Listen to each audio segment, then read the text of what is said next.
I'm extreme meteorologist Reed Timmer, live from upstate South Carolina, ahead of a multifaceted, complex severe weather setup that's going to unfold late tonight through Saturday morning, through possibly even early afternoon on Saturday, as a surface low is expected to rapidly intensify from the north central Gulf Coast, ejecting through central southern Georgia, eventually into the low country of South Carolina, and then making that pivot up toward the mid-Atlantic.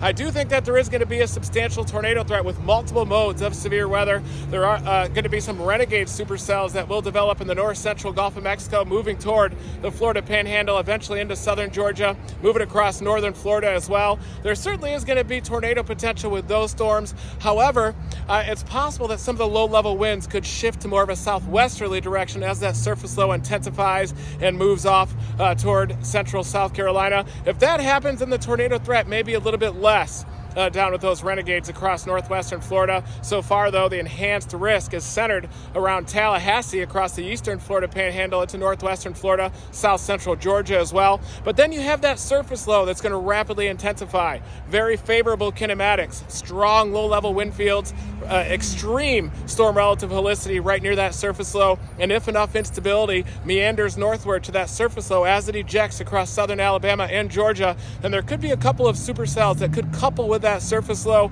and that extreme low-level wind shear, and those could even produce a strong tornado or two as they evolve through central Georgia into the early morning hours on Saturday, and that's going to turn into a fast-moving QLCS, or quasi-linear convective system, with embedded tornadic circulations within that line, and that line's going to be moving off to the east and the northeast at speeds in excess of 70 miles an hour. Individual mesocyclones within that QLCS are going to be moving close to 80 miles an hour at the peak. And that's going to happen across central and eastern South Carolina, eastern, central, and eastern North Carolina as well, possibly all the way up to the southern tip of Delmarva by late Saturday morning into the early afternoon hours. And I do think that there is fast-moving tornado potential with that mode as well. 2 days in a row of an enhanced risk, but it really encompasses the late night tonight through Saturday early. And I do think that a very complex and impactful severe weather event is about to unfold.